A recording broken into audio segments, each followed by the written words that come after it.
आदरणीय बंधुओं, माताओं व मेरी प्यारी बहनों, राधे राधे। आप सभी का हमारे YouTube चैनल जीवन की धारा पर बहुत बहुत स्वागत है। बंधुओं, आज हम इस वीडियो में ग्यारस माता यानी कि एकाक्षी माता की प्राचीन कथा कहानी सुनेंगे, जिसे सुनने सुनाने से भगवान श्री हरि की कृपा से मन की परेशानी दूर होती है, समय सुख पूर्वक बीतता है। कथा कहानी सुनने के बाद यदि आप हमारे चैनल पर नए हैं तो कृपया हमारे चैनल को सब्सक्राइब करें, बेल आइकन को प्रेस करें ताकि हमारी वीडियो की नोटिफिकेशन सबसे पहले आप तक पहुंचे। वीडियो को शेयर व लाइक भी जरूर करें। कथा कहानी के अनुसार एक नगर में एक ब्राह्मण देव अपने पुत्र के साथ रहते थे। ब्राह्मण देव की पत्नी का स्वर्गवास हो चुका था। ब्राह्मण देव भगवान श्री हरि के परम भक्त थे। वह नित्य भगवान विष्णु जी के मंदिर में जाते, पूजा पाठ करते, वे अपना समय सुख पूर्वक बिताते। ब्राह्मण देव का एक नियम था कि वह सदैव एकादशी का व्रत करते। एक समय ब्राह्मण देव ने अपने पुत्र का विवाह कर दिया। घर में पुत्र वधू आ गई। आते ही नई बहू ने घर का सारा काम काज संभाल लिया। एक दिन ब्राह्मण देव ने नई बहू से कहा, बेटी, कल मेरा ग्यारस का उपवास है। मैं केवल चाय पीकर ही एकादशी का व्रत करता हूँ, इसलिए तुम कल मुझे 4 बार चाय बना देना। बहू ने कहा, ठीक है पिताजी। अगले दिन सुबह ब्राह्मण देव उठे, नहा धोकर पूजा पाठ किया, भगवान विष्णु का नाम ले एकादशी का व्रत रखा और बहू को आवाज दी, बेटी चाय बना दो। बहू ने कहा, ठीक है पिताजी, और वह चाय बनाने लगी। इतने में पड़ोसन बहू के पास आई और बोली, क्या कर रही हो? बहू ने कहा, आज मेरे ससुर जी ने एकादशी का व्रत किया है, इसलिए चाय बना रही हूँ। पड़ोसन ने कहा, ठीक है, और वह चली गई। 3-4 घंटे बाद पड़ोसन ने सोचा, अब बहू का काम खत्म हो गया होगा, अब जाती हूँ और उससे कुछ देर बातें करूँगी। पड़ोसन फिर से आई और बहू को आवाज लगाई, क्या कर रही हो? बहू ने कहा, मेरे ससुर जी का एकादशी का व्रत है, चाय बना रही हूँ। पड़ोसन यह सुनकर चली गई। 3-4 घंटे बाद पड़ोसन फिर से आ गई। उसने बहू को आवाज दी। बहू फिर आई और कहने लगी, चाय बना रही हूँ, मेरे ससुर जी का एकादशी का व्रत है। यह सुनकर पड़ोसन फिर से चली गई।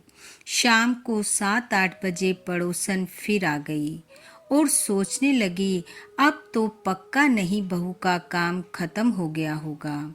आकर उसने बहू को आवाज दी। बहू ने वही उत्तर दिया।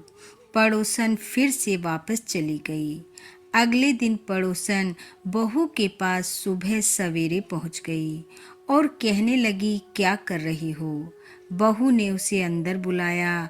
पड़ोसन ने कहा, कल मैं 4 बार तुम्हारे घर आई, लेकिन तुम काम में व्यस्त थी, तुम्हारे ससुर भी घर पर ही थे। बहू ने फिर से सारी बात पड़ोसन के सामने दोहरा दी। पड़ोसन ने कहा, अगर तुम ऐसे ही 4-4 बार चाय बनाकर देती रहोगी तो तुम्हारा तो काम ही खत्म नहीं होगा। अब जब अगली बार एकादशी का व्रत आए तो तुम अपने ससुर को व्रत मत करने देना, चाय बनाने से मना कर देना। यह कहकर पड़ोसन चली गई। बहू सीधे मन की थी, वह पड़ोसन की बात न समझ सकी। अब जब अगली एकादशी का व्रत आया तो ससुर ने बहू से कहा, बहू, आज मेरा एकादशी का व्रत है और तुम आज फिर से 4 बार चाय बना देना। बहू ने कहा, पिताजी, अब व्रत रखने की कोई जरूरत नहीं है, मैं आपको चाय बनाकर नहीं दूंगी। पड़ोस में इतने बड़े बुजुर्ग हैं, कोई एकादशी नहीं रखता, आप अपनी इस एकादशी को या तो किसी को दे आओ या फिर बेच आओ। बहू की बात सुनकर ब्राह्मण देव परेशान हो गए। ये कैसी बहू आई है जो अभी ऐसा कह रही है, आगे चलकर मेरे साथ क्या करेगी? ऐसा जीवन जीने से क्या लाभ? यह सोच दुखी हो ब्राह्मण देव ने अपना गमछा लिया और नंगे पांव ही घर से निकल पड़े और सोचा, अपनी एकादशी किसी को देकर मैं अपने प्राण त्याग दूंगा। अब ब्राह्मण देव चलते जाएं और बोलते जाएं, कोई मेरी एकादशी खरीद लो, कोई मेरी ग्यारस खरीद लो। जब ब्राह्मण देव ऐसा कहते हुए जा रहे थे तो नगर की रानी अपने महल की छत पर खड़ी थी। ब्राह्मण देव को ऐसा कहते देख रानी ने अपनी दासी को कहा कि जो ये आवाज लगा रहे हैं कि एकादशी खरीद लो, उन्हें बुला कर लाओ। दासी ब्राह्मण के पास गई और उन्हें महल में बुला लाई। रानी ने पूछा, आप कौन हो और ये क्या बोल रहे हो? ब्राह्मण देव ने रानी को सारी बात बताई। रानी ने सोचा, ब्राह्मण देवता हैं, वक्त के मारे हैं, मुझे इनकी मदद करनी चाहिए।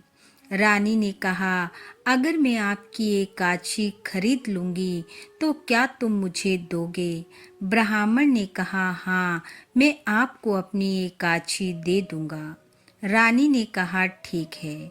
तभी रानी ने तकड़ी बट्टा मंगवाया और ब्राह्मण देव से कहा, इसके एक पलड़े में आप बैठ जाओ और दूसरे में मैं धन रखूंगी। जितना धन आपके वजन जितना होगा उतना मैं आपको एकादशी के बदले में दे दूंगी। ब्राह्मण देव ने कहा, मेरे बैठने की जरूरत नहीं है। और ऐसा कहकर उन्होंने अपना गमछा तकड़ी के एक तरफ रख दिया। दूसरी तरफ रानी ने चांदी के सिक्के रख दिए, लेकिन पलड़ा ना उठा। रानी ने फिर से सिक्के डाले, लेकिन पलड़ा नहीं हिला। धीरे धीरे रानी धन डालती जाए, लेकिन दूसरी तरफ का पलड़ा टस से मस नहीं हुआ। बात राजा तक पहुंची, सारे नगर में फैल गई। राजा आया और राजा भी पलड़े में धन डालने लगा, लेकिन पलड़ा ना हिला। राजा रानी घबरा गए, सोचने लगे, आज तो राजपाट जाएगा।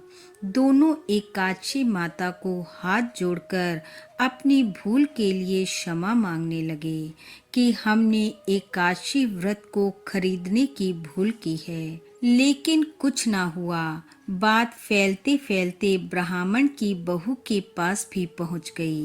वह भागती भागती महल में पहुंची।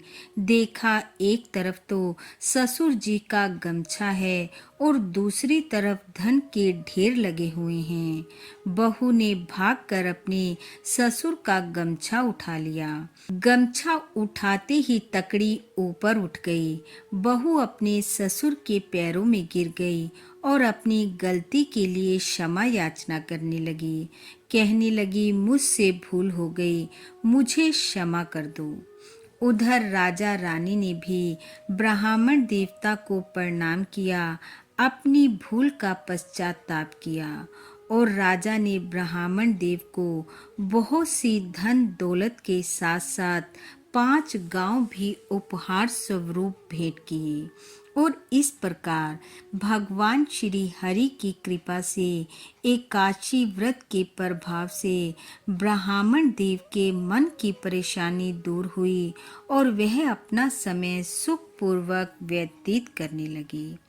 हे भगवान श्री हरि, हे ग्यारस माता, जैसे आपने ब्राह्मण के मन की परेशानी को दूर किया, उनका समय सुखमय किया, वैसा सबका करना। इस कथा कहानी को सुनने वाले सुनाने वाले सब पर अपनी कृपा बरसाना। इन्हीं शुभकामनाओं के साथ आप सबका बहुत बहुत धन्यवाद। राधे राधे।